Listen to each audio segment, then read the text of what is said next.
কান ধরে দাঁড়িয়ে আছি, কারণ আমার সাথী হচ্ছে আমি বিকেলে কেন খেলতে গিয়েছি। আরে নীলা আপু, সরি, ভুল হয়ে গিয়েছে, এবারের মতো ক্ষমা করে দাও। আর কখনো বিকেলে খেলতে যাব না। চুপ, একটা কথা বলবি না। এখানে দাঁড়িয়ে রহ, পা উঁচু করে। তুই যত সময় ধরে দাঁড়িয়ে থাকবি তত সময় ধরে তোর মাপ হবে, তার আগে না। ছাদের উপরে কান ধরিয়ে এক পা উঁচু করে আমাকে দাঁড় করিয়ে রেখেছে নীলা আপু। আপনারা হয়তো বুঝতে পারতেছেন না, তাহলে চলেন আপনাদেরকে বুঝিয়ে বলছি। আমি আসলে বাসা থেকে বের হয়েছি খেলার উদ্দেশ্যে। ভেবেছিলাম এখন নীলা আপু ঘুমিয়ে গিয়েছে, বিকেলবেলা নীলা আপু ঘুমায়। কিন্তু কে জানতো যে নীলা আপু ছাদের উপরে দাঁড়িয়ে শুধু আমাকে পাহারা দিয়েছিল কখন যে আমি যাব। আসলে আমাদের বাসা থেকে নীলা আপুদের বাসা মাত্র 5 মিনিটের দূরত্ব। আপনাদেরকে তো তাহলে আমার পরিচয়টা দিয়ে দিই। আমি আবির আহমেদ, পরিবারের একমাত্র সন্তান বলা যায়, কারণ আমার আগে পরে আর কেউ নেই। এই শাকসুনি মেয়েটা আমার সামনে যে দাঁড়িয়ে আছে, মেয়েটা যে আর কেউ না, আমার নিজেরই চাচাতো বোন। কোন কালের শত্রুতা আমার সাথে ওর, আমি নিজেও জানি না। জীবনে কি পাপ করেছি যার জন্য ওর মতো একটা চাচাতো বোন আমাকে দেখতে হচ্ছে। মনে মনে ওকে আমি গালি দিয়েছি যে আমার এভাবে এমন অবস্থা করেছে। আমার পা খুব ব্যথা করছে আপু, আমার পা কিন্তু ভীষণ ব্যথা করছে, আর পারছি না। আর এভাবে খেলতে যাবি? তুমি এমন করো কেন? খেলতে গেলে কি হয়? আমাকে ডাক্তার বলেছে খেলাধুলা করলে শরীর স্বাস্থ্য ভালো থাকে। ওরে চান্দু, তুই আমাকে এগুলো বুঝিয়ে লাভ নেই। তুই যে খেলতে গিয়ে কি করিস আমি ভালো করে জানি। খেলাধুলা করার প্রয়োজন নেই। এমন করে বলছো কেন? আমি শুধু একটু খেলতে যাব, তার জন্য তোমার কাছে বলতেছি, না হলে আমি কি বলতাম না নাকি? এক পা উঁচু করে রেখেছিস, তারপরে বলবো 2 পা উঁচু করার জন্য, তখন কি করবি? কি আর বলবো, পড়েছি এক শয়তান মায়ের উপরে, তাই কথা বলতে পারছি না, চুপ করে দাঁড়িয়ে রইলাম। তখন আবার বলে উঠলাম, আপু এমন করছো কেন? এই, আপু আপু বলা বন্ধ কর। আপু না বলে আমার নাম ধরে ডাকতে পারিস না? কি বলো? তোমার নাম ধরে কিভাবে বলবো? তুমি আমার থেকে সিনিয়র, সিনিয়রদেরকে সব সময় আপু বা ভাইয়া বলতে হয়। তুই আবার আমাকে এগুলো বুঝ দিতেছিস? আমি জানি না তুই কেমন জিনিস। আবার মারলা কেন? আমি আবার কি করলাম? আমার মতো সহজ সরল ছেলে আর দুইটা দেখো তো কোথাও পাও কিনা। ওরে আমার ভালো ভদ্র ছেলে তো, এই জন্য তোকে মারতেছি। তুই যে কত নম্বর লুচ্চা ছেলে আমার ভালোই জানা আছে। আমি আবার কি করলাম যার জন্য তুমি আমাকে এসব বলছো? তার কারণ তো বুঝতেছি না, এই জন্যই তুমি এতটা রেগে আছো। কি করেছি আমি, হ্যাঁ? তুই তো মনে হয় একেবারে অবুঝ শিশু। এখনই পয়দা হয়েছিস, তুই তো কিছুই জানিস না। আমার টুনটুনির কসম করে বলতেছি, সত্যি আমি জানি না। চুপ কর, আবার আমার সাথে দাঁড়িয়ে বেয়াদবি করছিস। বন্ধুদের সাথে কথা বলতে বলতে কিভাবে কথা বলতে হয় তাও ভুলে গিয়েছিস। সুন্দর করে ভদ্রভাবে কথা বল। আমি ভদ্রভাবে এইভাবে বলতে পারি তো কি করব, তুমি বলো আমি কি করেছি? ভার্সিটির ছুটি হলে সিনিয়র আপুদেরকে টিজ করিস, এরপরে ওদের কাছে গিয়ে কথা বলার চেষ্টা করিস, ওদের সাথে মিষ্টি মিষ্টি গল্প করিস। এগুলো আমি কি শুনেছি? নাউজুবিল্লাহ আপু, এগুলো তুমি কি বলো? তোমার কসম, তোমার বাপের কসম, তোমার মায়ের কসম, মানে আমার চাচা চাচি দুজনেরই কসম খেয়ে বলছি, এসব কাজ যদি আমি একবারও করে থাকি তাহলে আমার 2টা কিডনি নষ্ট হয়ে যাক। চুপ বেয়াদব, এমন ঢঙের কথা তুই আর বলবি না। না তো এভাবে কথা বলতে বলতে না আমাকে ফাঁসিয়ে প্রত্যেকবার পার পেয়ে যাস তুই। আপু তুমি এমন একটা কথা আমাকে বলতে পারলে? আল্লাহ, তুমি আমাকে তুলে নিয়ে যাও। আমার চাচাতো বোন, যাকে আমি এত ভালোবাসি, সে আমাকে আজকে কি বলছে? আমাকে বিশ্বাস করতে পারছে না। না, আমাকে তুমি নিয়ে যাও, আমি আর বাঁচতে চাই না, আমাকে নিয়ে যাও আল্লাহ। তোকে যেখানেই নিয়ে যাক না কেন, তোর সাথে আমি ঠিকই আসবো। দেখো, একদিন আমি বড় হব, বিয়ে করব, আমার বাচ্চা কাচ্চা হবে, তখন আমার ওই বাচ্চা কাচ্চা কিন্তু তোমার ওই বাচ্চা কাচ্চাগুলোকে মারবে। তখন তুমি দেখে নিও। কথাটা বলা মাত্রই তখন আর একটা ঠাস করে থাপ্পড় লেগে যায়। এখন আবার কি করলাম? একটু মজা করলাম, তার জন্য এত দূরে একটা থাপ্পড় দিতে হয়? বেশি আজারগা পেঁচালা আমার সাথে করবি না। এখন চুপ করে রান্নাঘরে এসে আমাকে রান্না করতে সাহায্য কর। আব্বু আম্মু একটু বাইরে গিয়েছে কাজে। তোমাকে সাহায্য করলে আমাকে ক্ষমা করে দিবে তো আজকের জন্য? তখন নীলা বলল, সেটা ভেবে দেখা যাবে, এখন চল, আমাকে রান্নাঘরে সাহায্য করবি। তুই তো কিছুই করিস না, বাসায় কাজও করিস না, আবার তুই বাজারও নাকি করতে পারিস না। এইসব কিছু শিখতে হবে আমার জন্য। মনে মনে বললাম, আমি মনে হয় তার নিজের জামাই, আমাকে দিয়ে সব কাজ করিয়ে নেবে। শয়তান বেটি একটা। শয়তানটাকে এত সময় ভালো লাগে, ওকে কখনো বেশি শাস্তি দিতেই পারি না। ওর এই দুই চোখ আমি যেন আসক্ত হয়ে যাই। রান্নাঘরে এসে আমি নীলাপকে রান্নায় সাহায্য করতে লাগলাম। যে ছেলে কখনো পানি উঠিয়ে খায় না, সে ছেলেকে দিয়ে কাজ করাচ্ছে আমার এই শাকচুন্নি চাচাতো বোনটা। রান্নাঘরের মধ্যে পানি ছিল, আমি জানতাম না। তখন আমি সামনে থেকে একটা বাটি নিতে যাব, তখনই পানি পিছলে আমি পড়ে যেতে যাচ্ছিলাম। নীলাপু পড়ে যেতে নিয়েছিল, তখন আমি তার আগেই আমি ওনাকে ধরে ফেলি। আমার হাতটা ওনার কোমরে চলে যায়, উনি চোখ বন্ধ করে নেয়। আর ওনার এমন অবস্থায় আমি ওনার দিকে তাকিয়ে রইলাম অপলক চোখে। নীলাপু এমনি অনেক সুন্দরী, এর মধ্যে যদি হালকা মেকআপ করে তাহলে তো আর কোনো কথাই নেই। প্রতিদিন নীলাপু কত যে প্রপোজ পায় তা আল্লাহ পাকে জানে। নীলাপু আমার থেকে মাত্র 4 বছরের সিনিয়র, তাই তো সব সময় আমাকে শাসন করে। আমার শরীরটা যেন বিদ্যুতের মতো চমকে উঠল আবিরের স্পর্শে। আমি কেঁপে উঠি আর নিজেকে স্বাভাবিক করে বলে উঠি, কে যে এখানে পানি ফেলে দিয়েছে? মনে হচ্ছে বিড়ালটা, তাছাড়া আর কেই ফেলবে? নীলা আপু এসব কথা বলতেছে, আমি ওনার কোমরের তিলের দিকে তাকিয়ে রইলাম। কি সুন্দর একটা তিল আছে। আসলে ফর্সা মেয়েদের যদি কোমরে আর ঠোঁটে নিচে তিল থাকে তাহলে কেমন কিউট লাগে আপনারা একটু আন্দাজ করে দেখুন। আমি তো আমার চাচাতো বোনকে দেখে সবসময় ফিদা হয়ে যাই। কি বলবো, সিনিয়র বলে তো কিছু বলতেই পারে না, তাই তো চেয়ে দেখা ছাড়া উপায় নেই। শয়তানটা কিভাবে আমার কোমরের তিলটার দিকে তাকিয়ে রইল, তখনই আমাকে মারলে কেন? আমি আবার কি করলাম? আমি তো কিছুই করিনি, তুমি শুধু শুধু আমাকে এখন মেরেছো কেন? তুই যে লুচ্চামি করিস তা আমি ভালো করেই জানি। আমার কোমরের দিকে এভাবে তাকিয়ে রইলি কেন?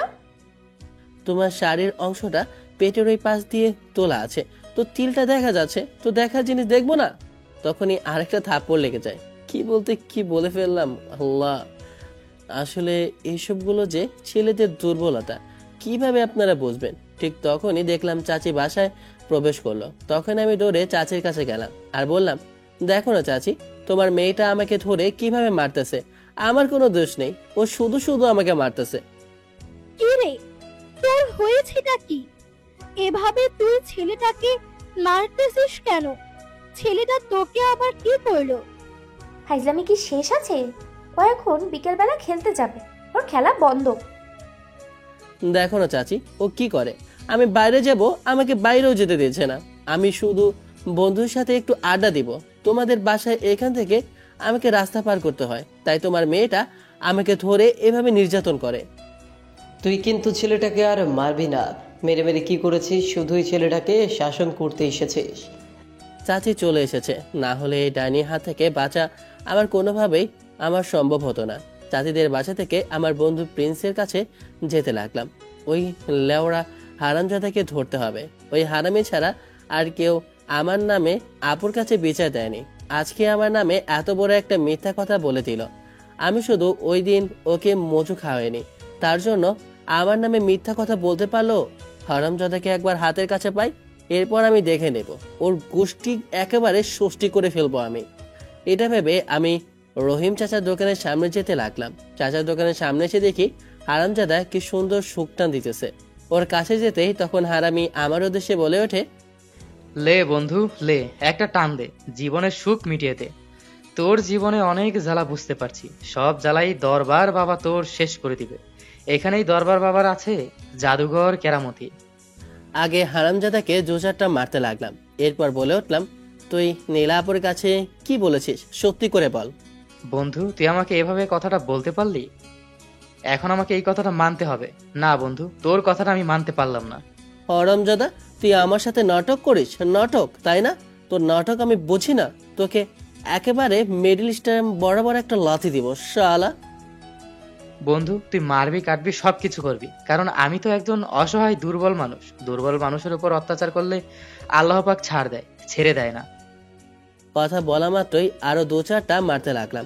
এরপর আবারও বলে ওঠে, আরে ভাই, বললাম তো ভুল হয়ে গিয়েছে, আর বলবো না। তো কি করব? তুই হারামজাদা কি করেছিস? তুই কি আমাকে একটি বারের জন্য মজু খাইয়েছিস? কতবার বললাম যে আমাকে একটা মজু কিনে দে, কিন্তু তুই আমাকে দিলি। হরামজাদা, বাপের জন্য মনে হয় তুই কখনো ঠান্ডা খাসনি। গতকালকে একটা ঠান্ডা নিয়ে দে নাই বলে আমার নামে এত বড় একটা মিথ্যা অপবাদ তুই ছড়িয়ে দিলি। হারামি, তুই কি আমার সাথে নাটক করিস? নাটক আমি জানি না। তুই যে একদিন আমার নামে কি করেছিস সাধারণ একটা জিনিস নিয়ে। এই হালা, আমি আবার কি করলাম? তুই এখন আবার কোন অভিনয় শুরু করলি? হ্যাঁ, এখন তোমার কাছে অভিনয় মনে হয়, তাই না? তুমি এখন নাটক আমার কাছে করতে এসো না তো মনু।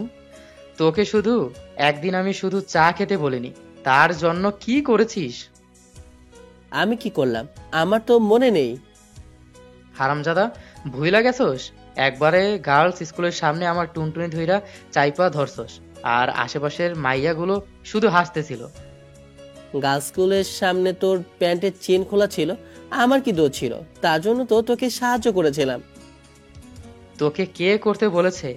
নাকি তা আমাকে কি সাহায্য করতে গেলি? কোন দুঃখে?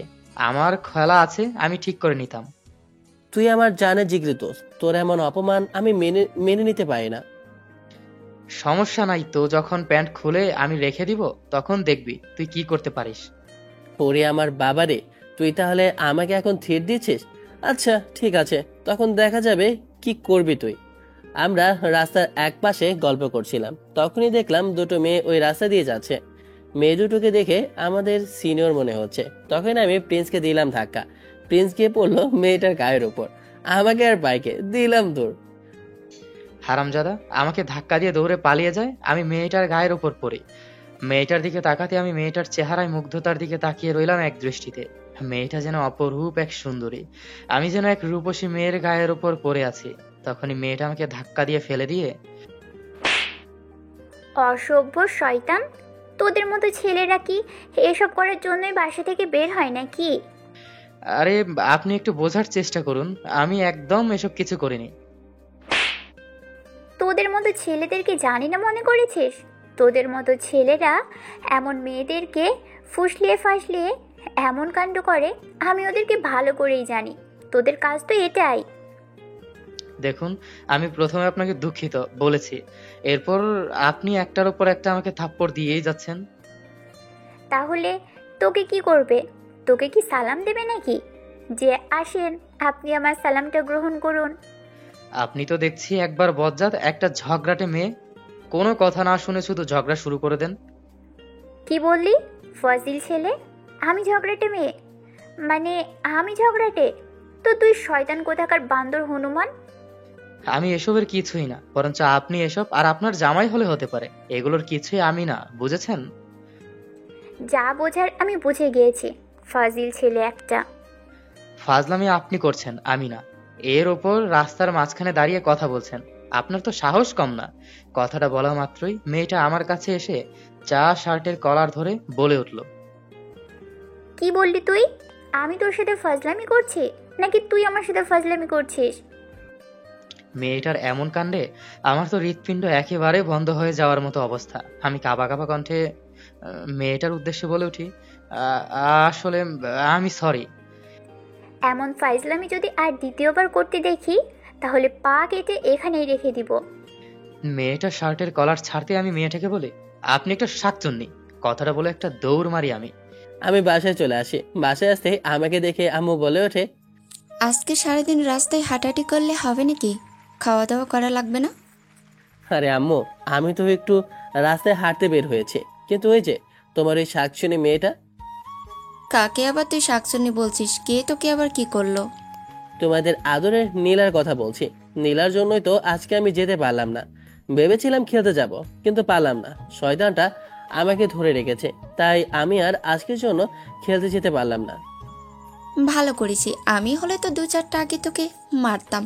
হাত পা ভাঙার জন্য কি দরকার আছে খেলার? তুমিও কি শুরু করেছো? আমি জানতাম তুমি শুধু নীলাপুর সাপোর্টে নেবে। নীলা মেয়েটা খুবই লক্ষ্মী একটা মেয়ে। ও সব কিছু জানে, পড়াশোনাতে কত ভালো, আর তুই শুধু আড্ডা মারিস। নীলাপু পুরো ভার্সিটির মধ্যে টপার, সবার থেকে ভালো। কেউ আর ওর মতো নেই। এটা ঠিক যে আমি পড়াশোনা করি না এবং করতেও পারি না, ভালো লাগে না। এজন্যই তো তোকে আমি একেবারে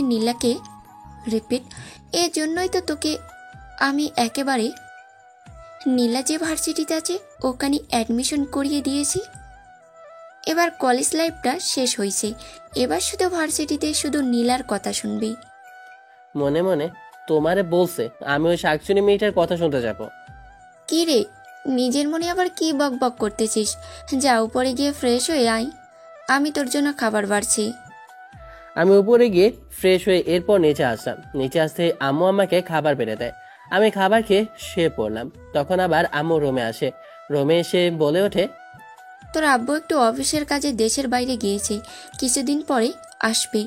আর এই নে, তোকে তোর আব্বু এই টাকাগুলো দিয়েছি। বলেছে নতুন ভার্সিটিতে অ্যাডমিশন হয়েছিস, তাই খরচ করার জন্য দিল।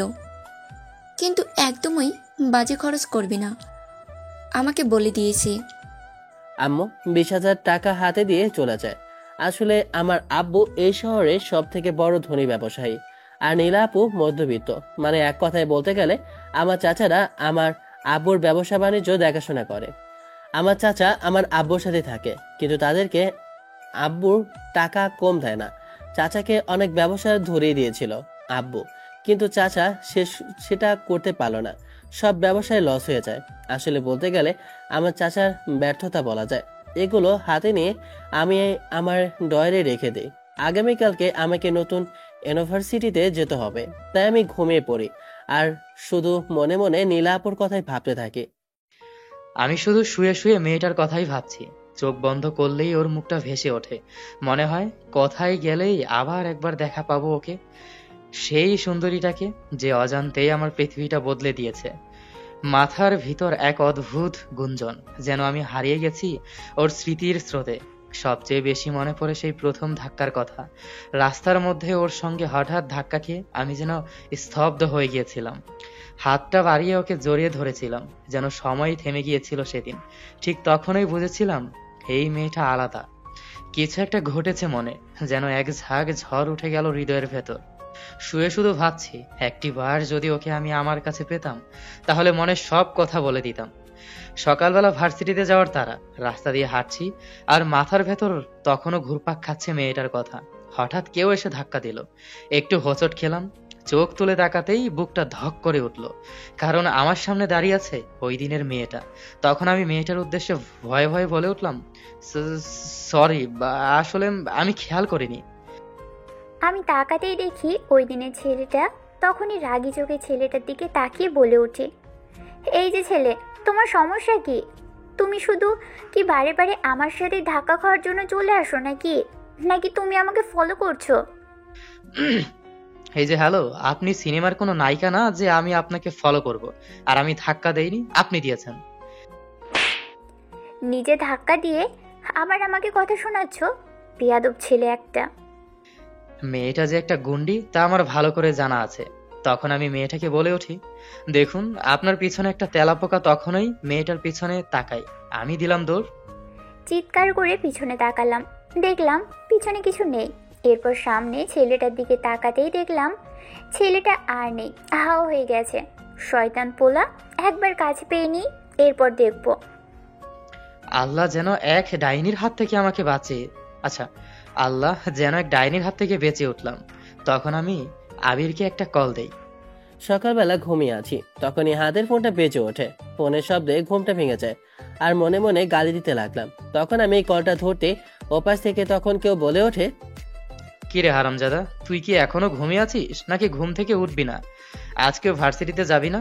আজকে আমাদের প্রথম দিন আর তুই এখনো ঘুমিয়ে আছিস? চোখ খুলে ফোনের স্ক্রিনের দিকে তাকিয়ে দেখি ঘড়িতে প্রায় 10টা ছুঁয়েছে। তাড়াতাড়ি করে ঘুম থেকে উঠে বলে উঠি, হারামি, তুই আরো আগে আমাকে কল দিবি না? আমি তো ভুলেই গিয়েছি কথাটা বলে আমি ফোনটা রেখে দেই। এরপর ওয়াশরুমে চলে যাই। ওয়াশরুম থেকে ফ্রেশ হয়ে আমি রেডি হয়ে নিচে আসলাম। আমাকে দেখে আম্মু বলে ওঠে, এত সকালে ঘুম থেকে উঠেছিস কেন? আর একটু ঘুমা, এখনো তো সকাল ঠিকভাবে হয়নি। আম্মু, তুমিও এখন আমার সাথে শুরু করে দিয়েছো? তুমি আমাকে ঘুম থেকে ওঠাওনি কেন? তোকে ডাকতে ডাকতে আমি একবারই হয়রান হয়ে গেছি, আর কতবার ডাকবো? কি বলো, এভাবে ঘুমিয়েছিলাম বুঝি? জানতাম না তো। কিভাবে জানবি মরার মতো ঘুমালে? এখন বেশি জ্বালাতন না করি, নাস্তা খেয়ে একটু তাড়াতাড়ি করি, আমাকে উদ্ধার কর। আমি একটু রান্নাঘরে যাই। আমি নাস্তা সেরে ভার্সিটির উদ্দেশ্যে রওনা দিই। একটু সময় পর আমি ভার্সিটির সামনে এসে পৌঁছালাম। এরপর ক্যাম্পাসের ভিতর ঢুকতেই দেখলাম ক্যাম্পাসটা খুব ভালো, দেখতে বেশ সুন্দর এবং কি পরিবেশটা খুব ভালো। কিন্তু ভয় হচ্ছে যদি কেউ আমাদেরকে র্যাগিং করে। প্রবেশ করতেই দেখলাম প্রিন্স বসে আছে। ওর কাছে গিয়ে বললাম, কি রে, তোর মনে হচ্ছে আছে কিসের একটা আনন্দ চলছে মনের ভিতরে? আমি তো খুব টের পাচ্ছি, কাহিনীটা কি হয়েছে বলতো? না রে ভাই, বলতে লজ্জা লাগছে, তাই বলতে পারছি না।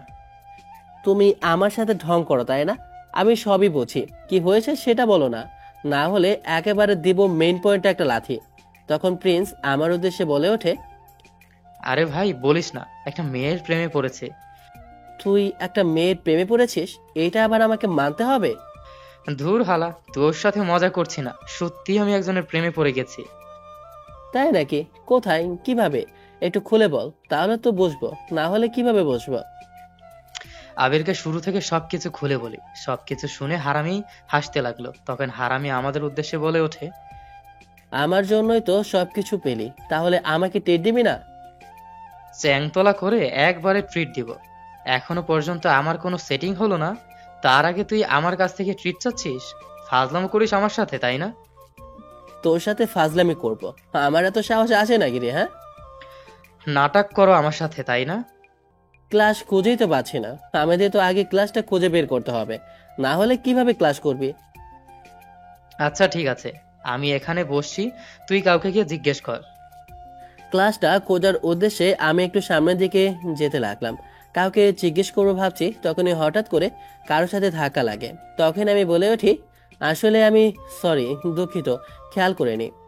ঠিক আছে, সমস্যা নেই, কিন্তু আপনাকে ভার্সিটিতে এর আগে আমি দেখিনি। আপনি? আসলে আমি ভার্সিটিতে নতুন অ্যাডমিশন হয়েছি। আসলে আমার ফার্স্ট ইয়ারে যে ক্লাসটা আমি খুঁজে পাচ্ছিলাম না। ও আচ্ছা, তাহলে আপনি আর আমি দুজন সেম ক্লাস। আপনার নামটা? জি, আমি আবির আহমেদ। আর আপনি? আমি নেহা। আমরা যেহেতু একই ক্লাসে, তাহলে আমরা আজকে থেকে বন্ধু হতে পারি? মেয়েটা হাত বাড়িয়ে কথাটা বলল। তখন আমি কিছুক্ষণ চিন্তা করে মেয়েটাকে বলে উঠি, আমরা যেহেতু একই ক্লাসে, তাহলে আর বন্ধু হতে সমস্যা কি? তাহলে আর আপনি করে বলবে না। আমি একটা মুচকি হাসি দিলাম আর বললাম, আচ্ছা ঠিক আছে।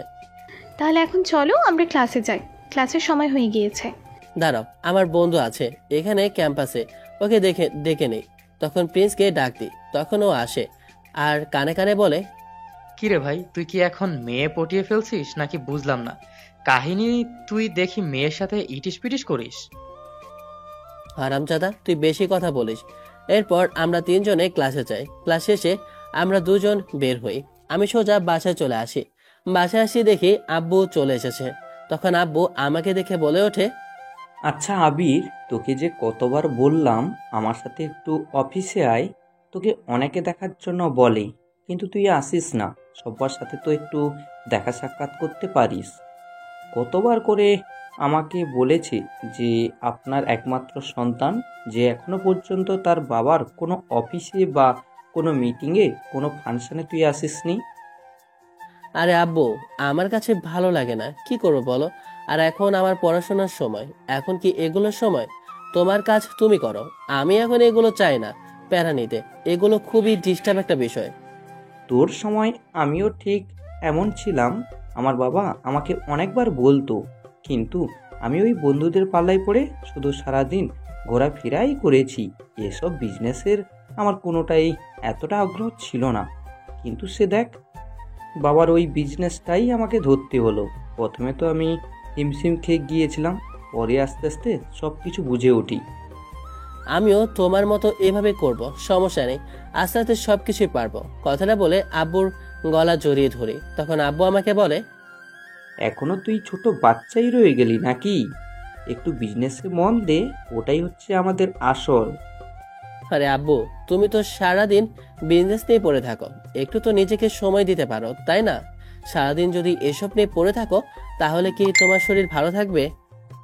তাই তো আমিও চাইছি তোর বিয়েটা দিয়ে এরপর আমি একেবারে রেস্ট নেব, তোর আম্মু সহ আমরা দুইজন একেবারে ঘুরতে যাব টানা 1 বছরের জন্য। তুই এবার পুরো 1 বছর ধরে আমার একা বিজনেসটা সামলাবি। ছেলেটা সারাদিন পর ক্লাস শেষ করে বাসায় ফিরেছে, আর তুমি শুরু করে দিয়েছো তোমার বিজনেস নিয়ে, তাই না? কি না তুমি বলবে ছেলেটার বিয়ের কথা? আমি একা রান্না করি, আমার দ্বারা কি একা এই পরিবারটা সামলানো সম্ভব নাকি?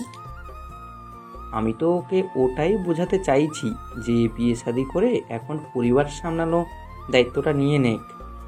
আরে আব্বু, কি সব তুমি বলো না? আমি এখনো পড়াশোনা করছি, পড়াশোনা শেষ না করে এসব কি করে? তোর তো পড়াশোনার কাছেই থাকবে, সমস্যা কি? শুধু বিয়েটা করলেই তো তোর আম্মু একটু স্বস্তিতে বাঁচতে পারে। আমি কিন্তু আর এসব নিতে পারছি না, এইসব কাজ আমি আর করব না। তোরটা তুই নিজে এখন থেকে করবি। ঘরে যদি না বউ নিয়ে আসিস, এই আমি বলে দিলাম, সারাদিন তোকে নিয়ে এভাবে খাটতে পারবো না। এত বছর হয়ে গেল, এখনো পর্যন্ত আমি শান্তিতে তোদের জ্বালার যন্ত্রণায় বাঁচলাম না। আম্মু, তুমিও শুরু করেছো? আচ্ছা ঠিক আছে, বললাম তো আমার এখনো পড়াশোনাটা শেষ হয়নি। শেষ হলে তখন তোমরা দেখো। দেখার কিছুই নেই, আমাদের পছন্দ করা অনেক আগে থেকেই আছে, শুধু তুই হ্যাঁ বললেই হবে, তাছাড়া আর কিছু না। না আম্মু, কখনো সম্ভব না। কথাটা বলে আমি উপরে চলে গেলাম, কারণ একটাই, আমি একজনকে ভালোবেসেছি, সে অনেক আগে থেকে। সেটা আমার সিনিয়র চাচাতো বোন। তোমার ছেলের হলোটা কি? আমি তো এর আগে কখনো শুনিনি তোমার ছেলে কারোর সাথে রিলেশন করে বা কারোর সাথে কথা বলে, শুনিনি আমি। তাহলে এমন কথা বললো কেন? মনে হয় পড়াশোনার জন্য এই কথাটা বলেছে।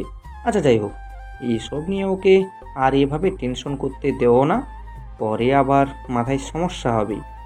ওর সব নাটক আমার ভালো করেই জানা আছে, যত তাড়াতাড়ি সম্ভব ওর বিয়েটা দিয়ে দিলে দেখবে সবকিছু ঠিক হয়ে যাবে। রুমে এসে শুয়ে আছি, তখন দেখলাম ফোনটা বেজে চলেছে। তখন ফোন স্ক্রিনে তাকিয়ে দেখি নীলা আপু ফোন করেছে। কিরে, কেমন আছিস? তোর তো দেখে পাত্তাই নেই। সকালে একটিবার কল দিলি না, আর ভার্সিটি থেকে বের হওয়ার পরও আমার জন্য দাঁড়ালি না কেন? আজকে তোর খবর আছে। তুমি তো আমাকে একটিবারের জন্য বলনি এসব কথা, তাহলে আমি কিভাবে জানবো? আর আমার খুব ক্ষুধা লেগেছিল, তাই আমি চলে এসেছি। মিথ্যা কথা বললাম না হলে যে একটা রাগী মেয়ে। বিকেলের দিকে বের হবি, আমি একটু মেলায় ঘুরতে যাব। আমার বিকেলে কি আবার যাওয়াই লাগবে? না মানে ভাবছিলাম একটু বন্ধুদের সাথে আমি ঘুরতে যাব। যা বলছি তাই, বেশি কথা বলবি না, না হলে কিন্তু খবর আছে। এমনিতে একটা ঝগড়টে মেয়ে, তার উপর যদি কথা বলি তাহলে আল্লাহ জানে আমার কি করে, তাই চুপ করে রইলাম। বাসায় ফিরছিলাম, তখনই দেখলাম রাস্তায় এক প্রান্তে দাঁড়িয়ে আছে ফারজানা, ওর সাথে একটা ছেলে, কিন্তু ছেলেগুলোকে কি বলছে শুনতে পাচ্ছি না। সামনে গিয়ে দেখি, এই মেয়ে, তোমাকে তো দেখতে হেব্বি লাগছে। কি বলবো, ওপর থেকে নিচ পর্যন্ত সব দিক থেকে তোমাকে একবারে ওয়াও লাগছে। ছেলেগুলোকে দেখলাম ফারজানা রাস্তায় আটকে কথাগুলো বলতে লাগলো। ছেলেটার দিকে লক্ষ্য করে দেখলাম ওকে তো আমি ভার্সিটিতে দেখেছিও মনে হয়, সিনিয়র কোনো ভাই। কি বলবো, তোমাকে একবারে পুরো পুরীর মতো লাগে। তোমার লিপস্টিকগুলো খুব খেতে মন চায়। অসভ্য শয়তান ছেলে, তোদের কি বাসায় মা বোন নেই? ভার্সিটিতেও এমন করিস সব মেয়েদের সাথেই। ভার্সিটিতে পারিস না বিধায় তুই এখন বাইরে এসব করছিস আমার সাথে। ভালো করেই জানি ভার্সিটিতে বিপি যে সে আমার বান্ধবী। সব কিছু জেনেও কেন না জানার ভান করছিস? চল, তোকে অনেক কিছুই দিব এক রাতের জন্য। আসলেই তোর জন্মের পর তোর মা যদি তোকে মেরে ফেলতো তাহলে হয়তোবা তুই এখন এমন লম্পট হতি না। তুই আমার গায়ে হাত তুলেছিস, আমার মুখে থুতু ফেলেছিস, কি ভেবেছিস তোকে আমি ছেড়ে দিব? ছেলেগুলো আমার হাত ধরে টানতে লাগলো। আমি চিৎকার করতে যাব তখনই একটা ছেলে আমার মুখ চেপে ধরে। আমি কোনো শব্দ করতে পারছি না, শুধু গোঙানির শব্দই আমার ভেসে আসছে। ছেলেগুলো ফারজানাকে নিয়ে যেতে লাগলো, তখনই আমি ছেলেগুলোর সামনে আসি। আমাকে দেখে তখন সামনে ছেলেটা বলে ওঠে, কিরে, কোথা থেকে উড়ে এসে টপকে পড়লি? এখন কি তোর মরার স্বাদ জেগেছে নাকি? তুই যেসব ফালতু কথা বলছিস আমার খুব হাসি পাচ্ছে রে। এখন যদি আমার বন্ধু আবির এখানে দাঁড়িয়ে থাকতো বিশ্বাস কর, তোদের একটাকেও কিন্তু আর জিন্দা রেখে দিত না, আধ মরা বানিয়ে দিত। তোদের তো কপাল ভালো, আমার হাতটা মায়ের খেয়ে তোরা বেঁচে যাবি। তোর তো দেখছি অনেক সাহস, আমার মুখের উপরে কথা বলিস, এর উপরে আমাকে মারার জন্য হুমকি দিস। আমাকে দেখেছিস আমি ভার্সিটির সিনিয়র, তুই ভার্সিটিতে নতুন এসেছিস, তোর কপাল ভালো আমি এখন তোকে ধরে নিই। কুত্তা সব সময় ঘেউ ঘেউ করতে পারে, তাছাড়া আর কিছুই করতে পারে না, কারণ ওর এটাই শুধু ক্ষমতা, এছাড়া আর কিছুই না। তুই তো আমার মাথাটা প্রচণ্ড গরম করে দিয়েছিস, আজকে তো তোর খবর আছে। কথাটা বলে ছেলেটা আমার মারার উদ্দেশ্যে চলে আসে, তখনই দিলাম দু চারটা খেয়ে ছেলেটা বলে ওঠে, তোকে আমি পরে দেখে নিব, আজকের জন্য আমি তোকে ছেড়ে দিয়েছি। আমরা আজকে দুজন ছিলাম, তার জন্য তুই একা পারলি, আগামীকালকে আমি তোকে দেখব। কুকুররা সব সময় দল বাঁধে আছে, যা বলদা। আমি ফারজানার কাছে গেলাম, দেখলাম ওর ওড়নাটা নিচে পড়ে আছে। আমি ওর হাতে দিলাম, ওর চোখ দিয়ে পানি ঝরছে। হঠাৎ করে ও আমাকে জড়িয়ে ধরে আর বলে ওঠে, আজকে তুমি যদি না থাকতে তাহলে আমার কী যে হতো। আমাকে ক্ষমা করে দাও, আমি তোমাকে কত বাজে কথা বলেছি, আমি জানতাম না। আরে সমস্যা নেই, আমি তো তেমন কিছু মনে করিনি, এখানে আবার ক্ষমা চাওয়ার কি আছে। ফারজানাকে আমি আমার বাইকে উঠিয়ে ওর বাসা পর্যন্ত নিয়ে যেতে লাগলাম। ফারজানা হঠাৎ করে আমাকে জড়িয়ে ধরলো, তখন আমার মনের ভিতর কি এক অজানা অদ্ভুত বিষয় উপলব্ধি করতে লাগলাম। জানি না আমি কেন ছেলেটার প্রতি এভাবে ধীরে ধীরে দুর্বল হয়ে পড়ছি। ফারজানাকে বাসায় নামিয়ে দেই, এরপর ওর কাছ থেকে ওর ফোন নাম্বার দিয়ে আমি এখান থেকে সোজা বাসায় চলে আসি। বিকালবেলা ঘুম থেকে উঠে ফ্রেশ হয়ে আমি রেডি হচ্ছিলাম, কারণ নীলা আপু বলল তাকে নিয়ে মেলায় যাওয়ার জন্য। রেডি হয়ে আমি নিচে নামতে লাগলাম, তখনই আমাকে দেখে আম্মু বলে ওঠে, কি রে, তুই আবার কোথায় যাচ্ছিস এভাবে নায়কের বেশে? আরে আম্মু, আমি একটু বাইরে যাচ্ছি, একটু মেলায় যাব ঘোরার জন্য। ঠিক আছে যা, আর হ্যাঁ, আসার সময় কিন্তু আমার জন্য ভালো কিছু দেখে শুনে নিয়ে আসিস, আমার যেন পছন্দ হয়। তুমি সবসময় ব্র্যান্ডের জিনিস পড়তে পছন্দ করো, এসব লোকাল জিনিস তোমার ভালো লাগবে না। এমনিতে আনলে তুমি বলো এগুলো সস্তা, তাই আমি কিনে নিয়ে এসেছি। আমাকে বলো আমি কিপটামি করি। আচ্ছা ঠিক আছে যা, বলবো না, বোকা ছেলে। তুই মেলা যাচ্ছিস, আমার জন্য কিছু নিয়ে আসবে, বুঝতে পেরেছিস? আর এভাবে সাজার তো কোনো একটা কারণ আছে। রিপিট, আর এভাবে সাজার তো কোনো একটা কারণ আছে।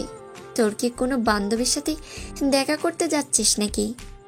আরে আম্মু, তুমিও না, কি যে বলো, তেমন কিছু না। কথাটা বলে আমি বাসা থেকে বের হয়ে গেলাম।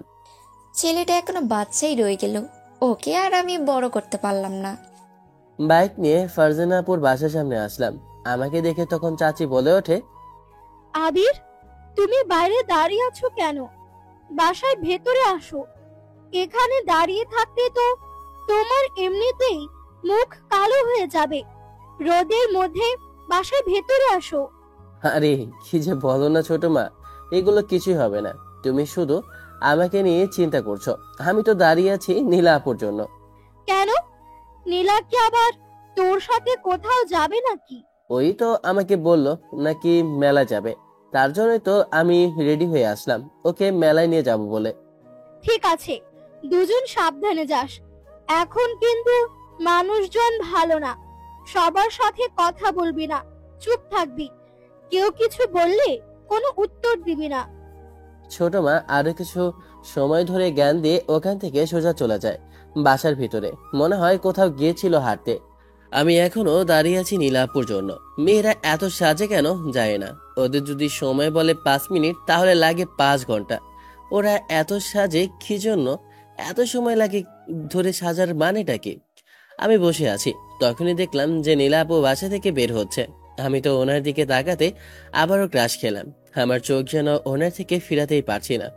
আমি এতক্ষণে বুঝতে পারলাম মেয়েরা এত সাজে কি জন্য। আসলে আমাদের মতো গাধাদের ক্রাশ খাওয়ানোর জন্যই মেয়েরা এত সাজে, আর আমরাও হাবার মতো ওদের উপর ক্রাশ খাই। আমি তো একদৃষ্টিতে তাকিয়ে আছি নীলা আপুর দিকে। আমার কাছে আসতেই তখন আমার উদ্দেশ্যে নীলা আপু বলে ওঠে, কিরে, এভাবে তাকিয়ে কি দেখছিস? আমাকে ভালো লাগছে না এই ড্রেসে? তোমাকে একবারে পরীর মতো লাগছে সাদা পোশাকে। সত্যি বলছিস তো?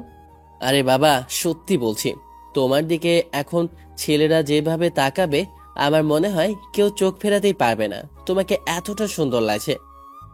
আমার শুধু তুই তাকালেই হবে, আর কেউ লাগবে না। আমি তো অন্য কারোর জন্য সাজি না, তোর জন্যই সাজি। কি হলো, এখানে দাঁড়িয়ে দাঁড়িয়ে আবার কি ভাবতেছো? আমার কথা শুনে তখন লজ্জায় মাথা নিচু করে নিল নীলা। লজ্জাবতী মেয়েটাকে দেখলে সেই লাগে, কেমন জানি না, ওর মুখটা একেবারে লাল হয়ে যায় লজ্জায়, আর মুখের মধ্যে ট্রোল পড়ে। তখন নীলা আমার বাইকে উঠে বসে, আমি ওকে নিয়ে মেলায় নিয়ে যাই। কেন জানি না, শুধু আমার ওর সাথে থাকতেই ভালো লাগে সব সময়। আর যখন দূরে থাকি মনটা কেমন জানি না হা হা করে। মেলায় নীলা আপুর সাথে অনেক ঘোরাঘুরি করি, এরপর ওকে নিয়ে অনেক কিছু খাওয়া দাওয়া করে আমরা অনেক মজা করি। মেলা থেকে ফেরার পথে তখনই একটা ছেলে নীলা আপুকে প্রপোজ করে। তখনই নীলা আপু ছেলেটাকে কষিয়ে একটা থাপ্পড় দেয়। থাপ্পড়টা এত জোরে পড়ে যে ছেলেটার দাঁত একটা পড়ে যায় এবং কি দাঁত দিয়ে রক্ত পড়তে লাগলো। এটা দেখার পর যেন আমার সব স্বাদ মিটে গিয়েছে নীলা আপুকে প্রপোজ করার।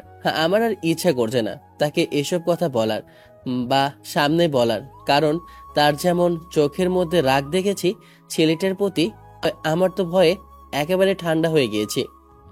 আবিরের সামনে ছেলেটা আমাকে প্রপোজ করেছে, ওর সাহস কি করে হয়? আমি একজনকে ভালোবাসি ছোট থেকেই, সে এসেছে আমার ভালোবাসাকে কেড়ে নিতে। ওকে ছাড়বো না। একবার হাতের কাছে পেলেই দাঁত আরেকটা আমি ভেঙে ফেলবো। নীলাবকে ওনার বাসার সামনে নামিয়ে দিয়ে আমি বাসায় চলে আসি। বাসায় আসতেই আমাকে দেখে আম্মু বলে ওঠে, তাড়াতাড়ি ফ্রেশ হয়ে খেতে আয়, আমরা তোর জন্য অপেক্ষা করছি। আম্মুর জন্য অনেক কিছু নিয়ে এসেছি, তাই আমি ওয়াশরুমে গিয়ে ফ্রেশ হয়ে নিচে আসলাম। এরপর খাবার টেবিলে বসে আম্মুকে তার জিনিসগুলো দিলাম। আম্মু অনেক খুশি হয়। সবাই মিলে রাতের খাওয়া দাওয়া করে উপরে গিয়ে শুয়ে পড়ি। শুয়ে শুয়ে ফারজানার কথা মনে পড়ছে। ওর চোখের দিকে তাকালে কেন জানি না আমি একটা নেশায় পড়ে যাই, এমন আসক্ত আমি যেন দুর্বল হয়ে যাচ্ছি। এসব কথা ভাবছিলাম, তখনই হাতের ফোনটা বেজে ওঠে। কোনো স্ক্রিনে নাম্বারটা অচেনা, তারপরও ধরলাম। ফোনটা ধরতেই মেয়েলি কণ্ঠে কেউ একজন বলে ওঠে, কেমন আছেন? কণ্ঠটা শুনে আমি যেন আকাশ থেকে পড়লাম, কারণ আমাকে যে অন্য কেউ কল করলো না, ফারজানা নিজেই আমাকে কল করেছে। এইটা ভেবে তো আমি খুশিতে আত্মহারা হয়ে যাচ্ছি। কি হলো, চুপ করে রইলেন যে? কথার উত্তর দিচ্ছেন না। মন খারাপ নাকি, নাকি শরীর খারাপ? না, তেমন কিছুই না। আসলে আমি ভাবতেছি যে আপনার মতো একজন মহান ব্যক্তি আমাকে কল করেছে, এটা আমি ভেবেই তো কুল পাচ্ছি না। দেখেছেন, আমি বলছিলাম না আপনি আসলেই ঝগড়াটে। আপনি ঝগড়া শুরু করার জন্য এসব আবার বলতেছেন। আরে না, আসলে আমি ঝগড়া শুরু করতে চাই না, আমি তো অন্য কিছু শুরু করতে চাই। তাই নাকি? কি শুরু করতে চান তাহলে? একটু তো আমাকে শুনতেই হয়। ফোনে যদি বলি তাহলে সে বলার মর্মটা থাকবে খুবই সমতুল্য, সামনে যদি বলি তাহলে তার হয়তোবা চিন্তা চেতনা থাকবে অন্যরকম। তাই নাকি? দেখছি আপনি রোমান্টিকভাবে গল্প করাও শিখে গিয়েছেন। আগে পারতাম না, কিন্তু আপনাকে দেখে পড়ে গিয়েছি, কি বলবো বলেন। তাই নাকি? আপনি কিন্তু এখন দিনে দিনে দুষ্টু হয়ে যাচ্ছেন। তাহলে আপনি ওই দুষ্টুটাকে একটু শাসন করে ঠিক করে দিয়েন। কিভাবে ফারজানার সাথে আমার সারা রাত কথা হয়। ছেলেটা আসলে অনেক কিউট। আমি তো জানি না নিজের অজান্তেই আমার মনটা কবে যে ছেলেটাকে দিয়ে দিয়েছি বুঝতেই পারলাম না। ছেলেটাকে আমি যে ভালোবেসে ফেলেছি এখন যে তা রিয়েলাইজ করতেছি। অবশেষে কি বলবো, জুনিয়র একটা ছেলের প্রেমে পড়ে গেলাম। এসব ভাবতে ভাবতেই ঘুমিয়ে গেলাম। সকালবেলা ভার্সিটিতে যাওয়ার পথে হঠাৎ করে কারোর সাথে ধাক্কা খেয়ে আমি এক পা পিছিয়ে গেলাম। তখনই দেখি নেহা নিচে পড়ে গেছে। সরি নেহা, তুমি বারবার আমার সামনে চলে আসে কেন? আমি তো শুধু আবিরের দিকেই একদৃষ্টিতে তাকিয়েছিলাম। হ্যাঁ, ওকে যেন অপরূপ সুন্দর লাগছে। কি এক অদ্ভুত মায়া যেন ওকে ঘিরে রেখেছে। আমি তো সেই মায়াতেই হারিয়ে গেলাম। নেহা আমার দিকে একদৃষ্টিতে তাকিয়ে রইল। তখন আমি ওর উদ্দেশ্যে বলে উঠি, এখন কি নিচে এভাবেই পড়ে থাকবে নাকি উঠবে? তোমাকে তো ওঠার জন্য হাত বাড়িয়েছে কখন থেকে আমি দাঁড়িয়ে আছি, তোমার তো দেখে কোনো খবরই নেই। তুমি কি এখন এখানেই পড়ে থাকবে না চলেও যাবে? আবির হাত বাড়িয়ে কথাটা বলল, আমি একদমই খেয়াল করি নাই। তখন ওর হাত ধরে উঠে আর তখনই আবার ওই গায়ের ওপর পড়ে গেলাম। আমাকে শক্ত করে জড়িয়ে ধরে আমার শরীরটা যেন বিদ্যুতের মতো চমকে ওঠে। নেহা, এখন তো দেখতেছি তোমাকে হাঁটাচলা করাও আমাকে শেখাতে হবে। তুমি তো এখন সুন্দর করে নিজে হাঁটতেও পারছো না, কি বলবো তোমাকে। আবিরের কথায় আমি একটা মুচকি হাসি দিলাম। এরপর ওই উদ্দেশ্যে বলে ওঠে, আচ্ছা চলো ক্যাম্পাসের ভেতরে গিয়ে বসে কথা বলে, না হলে চলো আজকে ক্যান্টিনে যাই, তোমাকে আমি ট্রিট দিব। তাই নাকি? কি খুশিতে দেবে সেটা তো জানতে হবে। এত কথা বলার কি দরকার, বলো, অনেক কিছুই আছে যা কখনো বলা যায় না, কোনো এক সময় বলবো ওই খুশির কথাটা। কি করে তোমাকে বলি তোমার প্রেমে পড়ে গিয়েছি, এটা সময় হলে অবশ্যই বলবো। এখন ক্যান্টিনে যাব না, কারণ এখনো প্রিন্স আসেনি। আমি একটু ক্যাম্পাসে অপেক্ষা করছি ওর জন্য। তুমি তাহলে কিছুক্ষণ ক্যাম্পাসে থাকো, আমি আমার বান্ধবীর সাথে দেখা করে আসতেছি। আচ্ছা ঠিক আছে, তাহলে তুমি যাও, আমি এখানে বসে রইলাম। নেহা চলে যায় আর আমি হারামিটাকে কল দিতেছি, কিন্তু হারামি কল ধরছে না, ফোনটা বন্ধ। মনে হয় ফোন বন্ধ করে শুয়ে আছে। সকালবেলা ঘুম থেকে উঠে আগে ফারজানাকে কল করলাম। ফোনটা ধরতে ফারজানা বলে ওঠে, কি ব্যাপার, আজকে সকাল সকাল দেখছি আমাকে কল করেছো? আসলে তোমার সাথে আমার একটু কথা ছিল, তাই আজকে ভার্সিটি শেষ হওয়ার পরে আমার সাথে একটু দেখা করো। তোমাকে আমি একটা কথা বলবো, যে কথাটা বলা খুবই প্রয়োজন। তাই নাকি? কেমন কথা? যে যে কথা আমাকে বলার এতটাই ইম্পর্টেন্ট যে আমার সাথে দেখা করতেই হবে? তাহলে তো কথাটা শুনতেই হয়। কথাটা বলে আমি কলটা কেটে দেই। তখনই দেখলাম আবির অনেকগুলো কল করেছে। এখন যদি যাই তোর হাত থেকে আমাকে বাঁচাতে গিয়ে, তারপরও আমি ওকে কল দিলাম।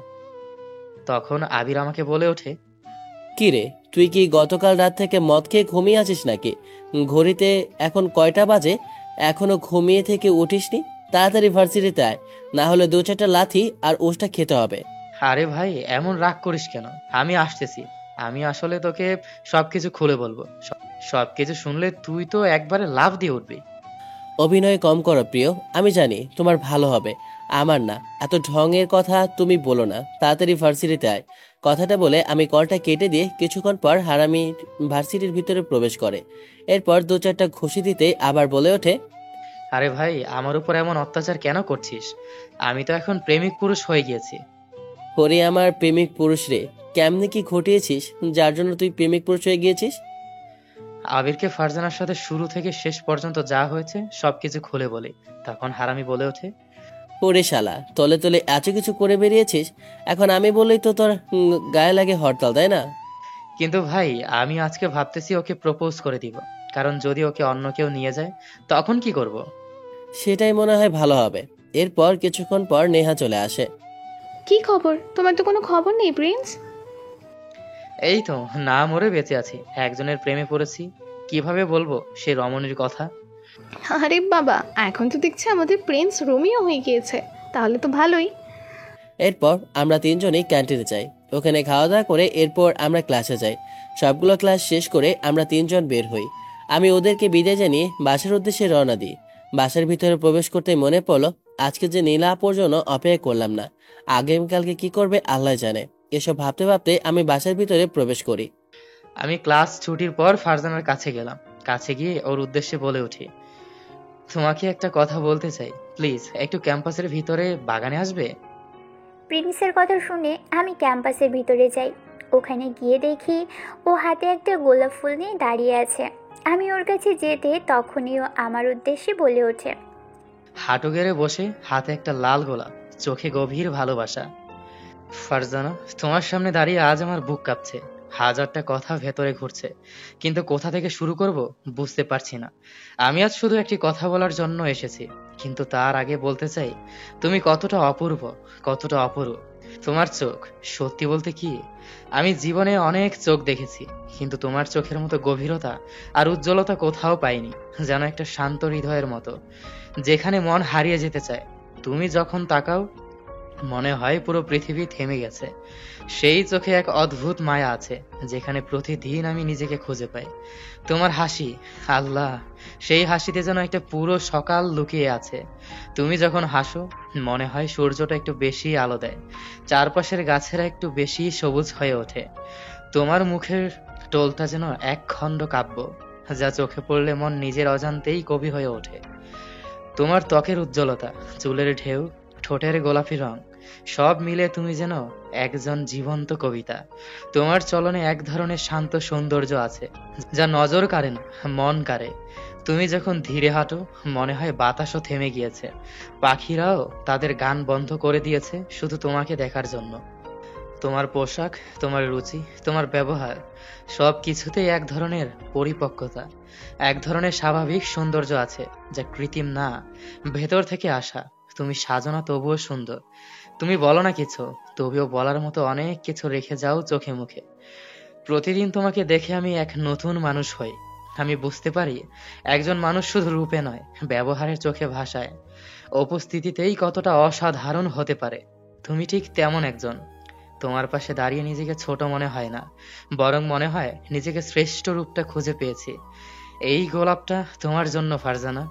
আজ আমি সাহস করে বলছি, আমি তোমাকে ভালোবাসি, সত্যিকারের ভালোবাসা করি। সেই প্রথম দিন থেকে, তোমার সেই একটুখানি হাসির দিন থেকে। হালকা হেসে প্রিন্সের কাছ থেকে গোলাপটা হাতে নিয়ে চোখে জল আর আনন্দের ঝিলিক। প্রিন্স, জানো, আমি কখনো ভাবিনি তুমি আজ এভাবে আমার সামনে দাঁড়াবে। গোলাপটা হাতে নিয়ে যখন তুমি বললে তোমার মনের কথা, তখন মনে হলো যেন আমার অপেক্ষা শেষ হলো। আমি চুপচাপ ছিলাম অনেক দিন ধরে।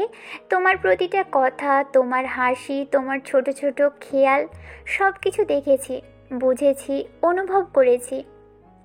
তুমি কি জানো আমি তোমাকে কতটা ভালোবাসি?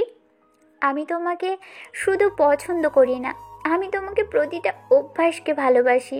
তুমি রেগে গেলে যেমন লাগে, হেসে উঠলে তার চেয়ে 1000 গুণ বেশি ভালো লাগে।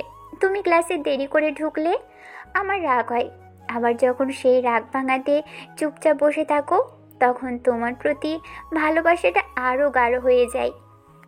তুমি যেদিন ক্লান্ত থাকো, মুখটা অল্প গম্ভীর থাকে, সেদিন আমার মন খারাপ হয়ে যায়। আমি তোমার জন্য প্রতিদিন অপেক্ষা করি। হয়তো তোমার চোখে পড়েনি, কিন্তু বিশ্বাস করো, আমি তোমার প্রতিটা পদক্ষেপ লক্ষ্য করি। তুমি কি বলো, কিভাবে হাঁটো, কার সঙ্গে কথা বলো, সব দেখি।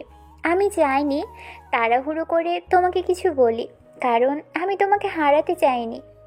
তোমার চোখের দিকে তাকালেই আমার মন শান্ত হয়ে যায়। তোমার চোখে এক ধরনের ভরসা আছে, যে ভরসাটা আমি আমার ভবিষ্যতের জন্য খুঁজি। আমি স্বপ্ন দেখি প্রতিদিন তোমার সঙ্গে হাঁটবো, একসঙ্গে ক্লাস শেষে চুপচাপ বসে থাকবো, ঝগড়া করব, আবার মিলে যাব। আমি তোমাকে কোনো শর্তে ভালোবাসি না। তোমার ভালো খারাপ, হাসি কান্না, ব্যস্ততা, সব কিছুকে নিয়ে আমি তোমাকে ভালোবাসি। আমি চাই না তুমি বদলাও, আমি চাই তুমি যেমন আছো ঠিক তেমনই থাকো। তুমি আমার জীবনের সেই মানুষ যার দিকে তাকালে মনে হয় আল্লাহ আমার জন্য সত্যি কাউকে খুব যত্ন করে পাঠিয়েছেন। তুমি শুধু আমার ভালোবাসা নও, তুমি আমার প্রেরণা, আমার সাহস। আমি তোমার পাশে থাকবো। যখন তুমি হাসবে তখন তোমার সঙ্গে হাসবো, যখন কাঁদবে তখন তোমার পাশে বসেই কাঁদবো।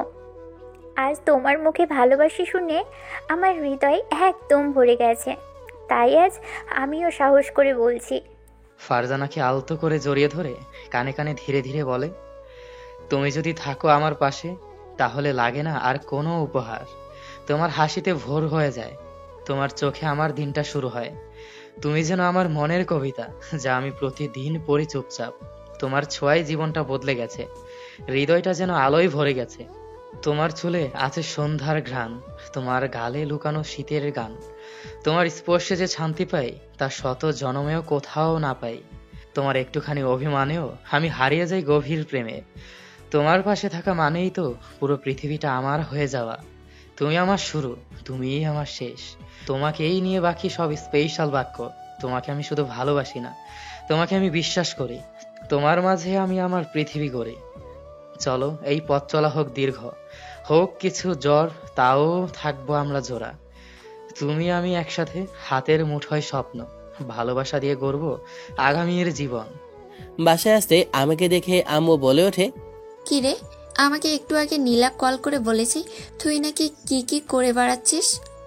কই, আমি আবার কি করলাম? অবশ্য আমি ভার্সিটিতে ওর জন্য অপেক্ষা করিনি, তার জন্য তুমি আমাকে কথা বলছো? তুই ওর জন্য অপেক্ষা করলি না কেন? দুজন একসাথে আসতেই মেয়ে মানুষ, ওকে তুই সাথে করে নিয়ে আসতি।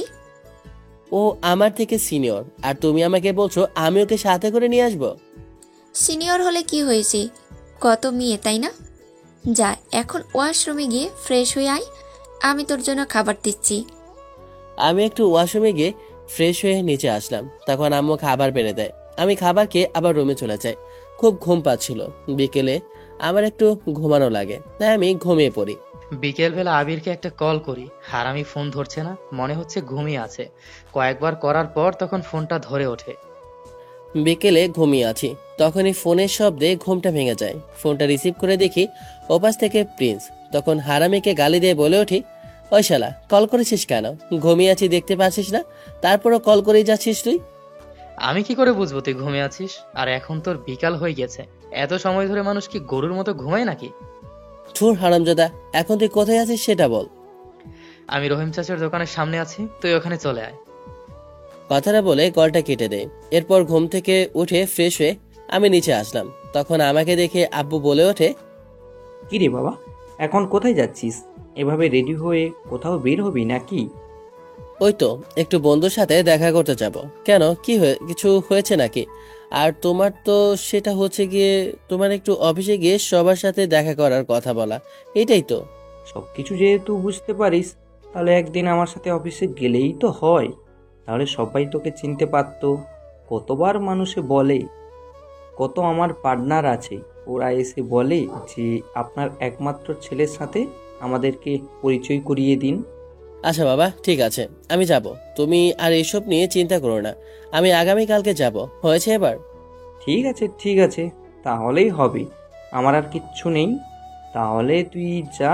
আর হ্যাঁ, তুই আমার কাছে নতুন একটা বাইক চেয়েছিলি, শোরুম থেকে একটা নিস, আমি বলে দিয়েছি। আচ্ছা ঠিক আছে তাহলে। কথাটা বলে আমি চলে গেলাম প্রিন্সের সাথে দেখা করতে। মনে জ্বালা জ্বালা রে, এই জ্বালা প্রাণে সহে না। ও অন্তর জ্বালা জ্বালা রে, এই জ্বালা আমার প্রাণে সহে না। গানটা গাইতে গাইতে আমি হাঁটছিলাম, তখনই হঠাৎ করে মাঝখানে চলে আসে নীলা আপু। মাউজুবিল্লাহ, কোথা থেকে আসলো? বুকটা তো আমার চাঙ্গে উঠে গিয়েছে। পেছনে ফিরে যে তাকাবো, তখন পেছন থেকে আবার ডাক দিয়ে বলে ওঠে, কিরে, তুই আমাকে দেখেও না দেখার ভান করে পিছনে ফিরে গেলি কেন? তখন নীলা আপু আমার সামনে চলে আসে। আমার সামনে এসে আমাকে মারলা কেন? যা বাবা, আমি আবার কি করলাম? হাতে কি জোর, কি জোরেই না মারছে রে। মনে হচ্ছে আমাকে থাপ্পড় মেরে মেরে একেবারে শেষ করে ফেলবে। আমি কি করেছি? প্রথম থাপ্পড় দিছি তোকে, তুই ভার্সিটি শেষে আমার জন্য অপেক্ষা করলি না কেন? সেটা তো বুঝলাম, আমার ভুল হয়ে গিয়েছে। আমার তো তোমার কথা একদম ভুলে গিয়েছিলাম, আর মনে ছিল না। মনে থাকলে কি আমি তোমার জন্য অপেক্ষা করতাম না? তোকে আমি শেষ থাপ্পড়টা দিয়েছি সেই জন্য যে তুই মেয়েদের সাথে কথা বলতে একটা মেয়ের সাথে বন্ধুত্ব করেছিস। তো আমি কি করব? ওই মেয়েটা এসে তো আমার সাথে বন্ধুত্ব করার জন্য হাত বাড়িয়ে দিল। আর আমরা একই ক্লাসে পড়ি, তো কি করতাম আমি? চুপ, কথা বলবি না। তোকে তো আমি একবার বলেই দিয়েছি তুই কোনো মেয়ের সাথে বন্ধুত্ব করতে পারবি না, তারপরে তুই কেন করলি? আমি করতে চাইনি তো, ও নিজে এসে করেছে। আমার সামনে তুই অভিনয় করিস না, আমি তোকে ভালো করে জানি তুই কেমন জিনিস। আমার নামে এত বড় একটা মিথ্যা কথা তুমি বলতে পারলে? বেশি কথা বলবি না, নাহলে 2-4টা আবার খাবে। আমি চুপ হয়ে গেলাম, আর একটা কথাও বললাম না। তখন আবার আমার উদ্দেশ্যে বলে ওঠে, এত সুন্দর করে সেজে গুজে কোন মেয়ের সাথে দেখা করতে যাচ্ছে? নীলা আপু কথাটা বলে আমার শার্টের কলারটা চেপে ধরে আর কথাগুলো বলতে লাগলো। আমি তো ভয়ে আমতা আমতা করতে লাগলাম।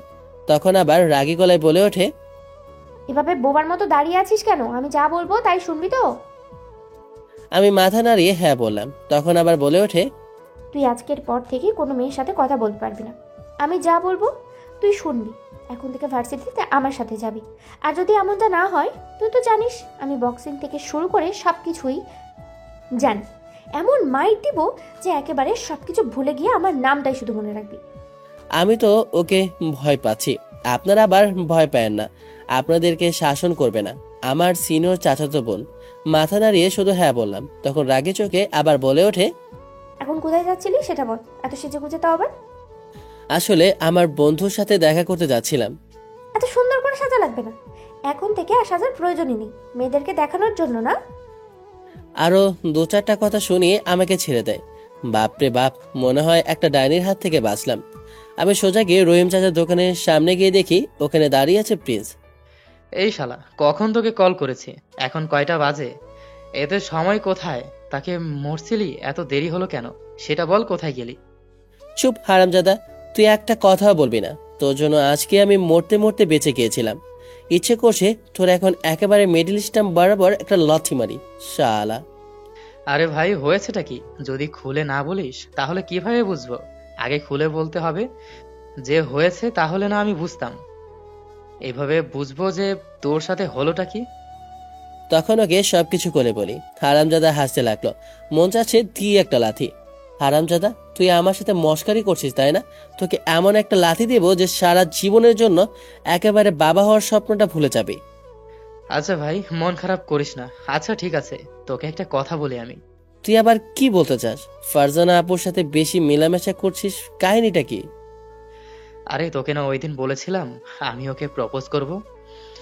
আবিরকে সবকিছু খুলে বলি। সবকিছু শুনে হারামি আমাকে 2-4টা লাথি দিয়ে বলে ওঠে, হারামজাদা, তোর রাস্তা ক্লিয়ার ঠিকই করে ফেলেছি, কিন্তু এইদিকে আমি যে আমার চাচাতো বোনের অত্যাচারে একেবারে মরে যাচ্ছি। আমি ওকে ভালোবাসি, কিন্তু ওর এমন অত্যাচার দেখে তো আমার ওর প্রতি ভালোবাসা না, ভয় জন্মাচ্ছে। তোর কাছ থেকে আমি যা শুনেছি সবকিছু শোনার পর আমার মনে হচ্ছে গিয়ে ও তোকে ভালোবাসে। যদি ভালো না বাসে তাহলে একটা মেয়ে কখন একটা ছেলের এতটা কেয়ারিং করতে পারে না। আমাকে সারাদিন শাসন করা, এগুলো কি তোর কাছে কেয়ার মনে হয়?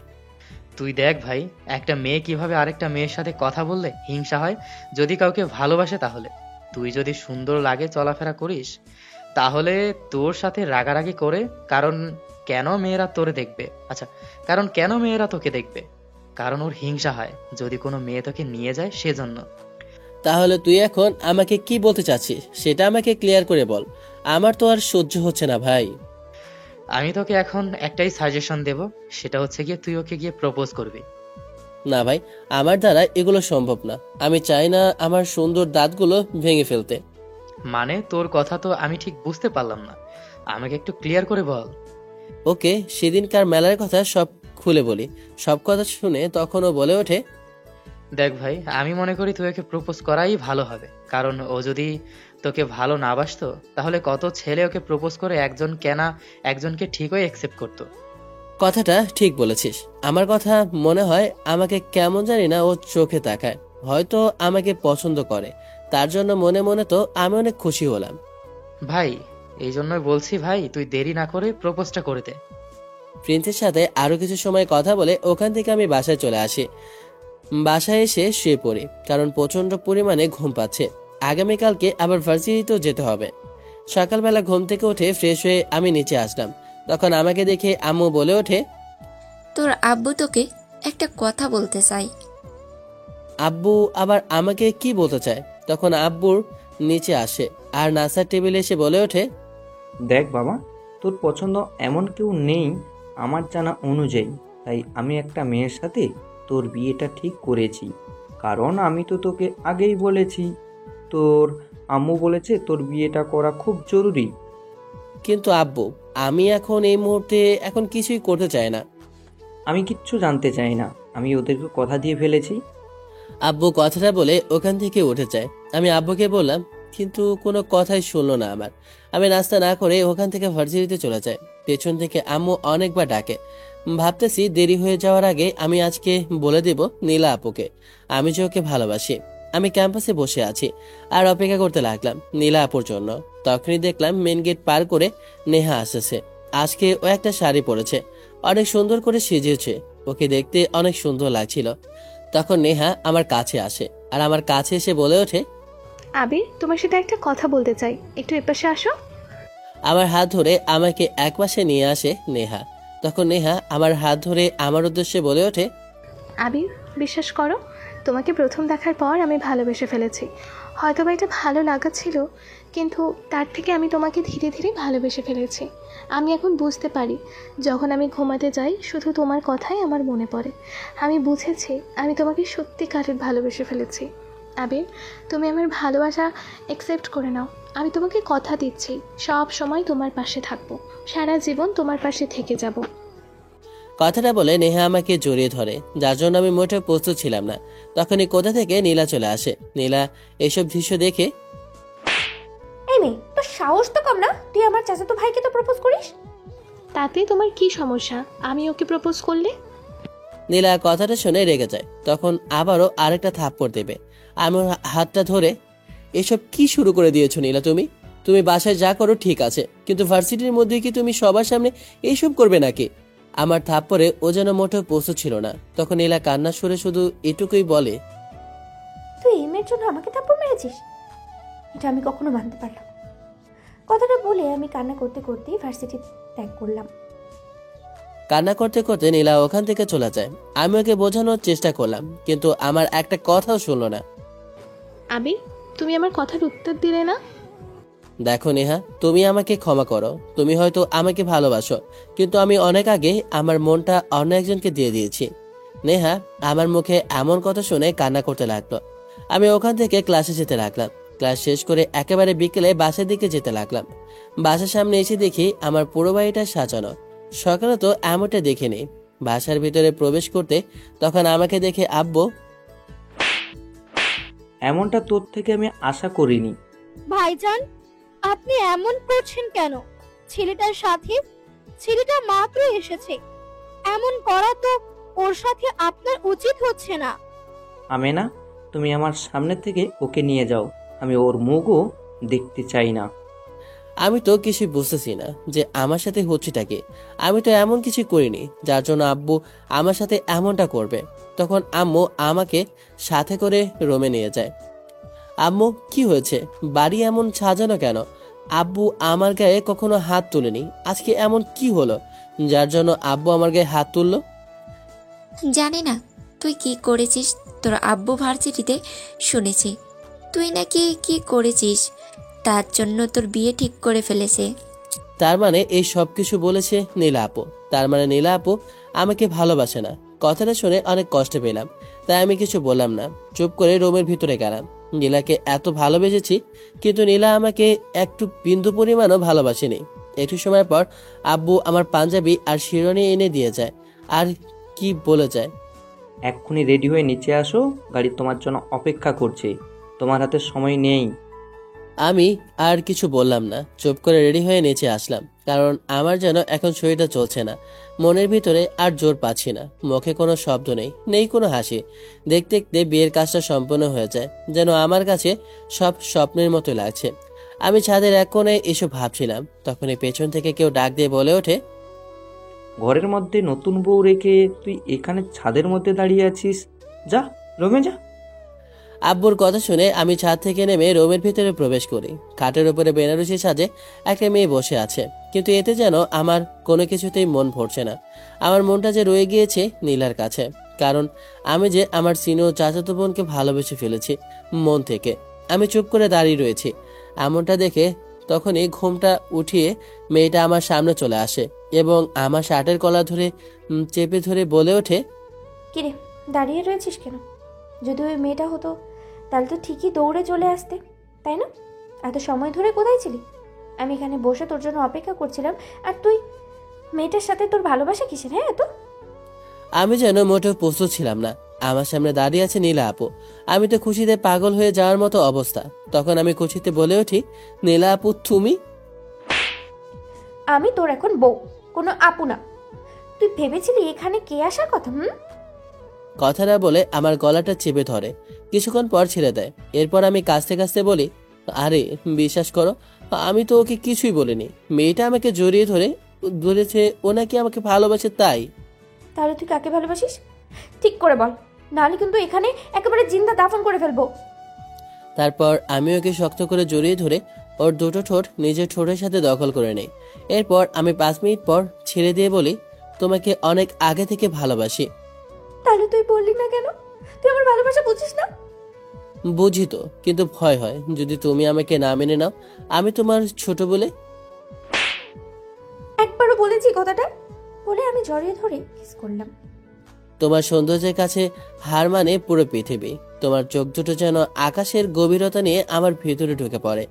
তোমার একটুখানি হাসি আমার সমস্ত দুঃখ ভুলিয়ে দেয়।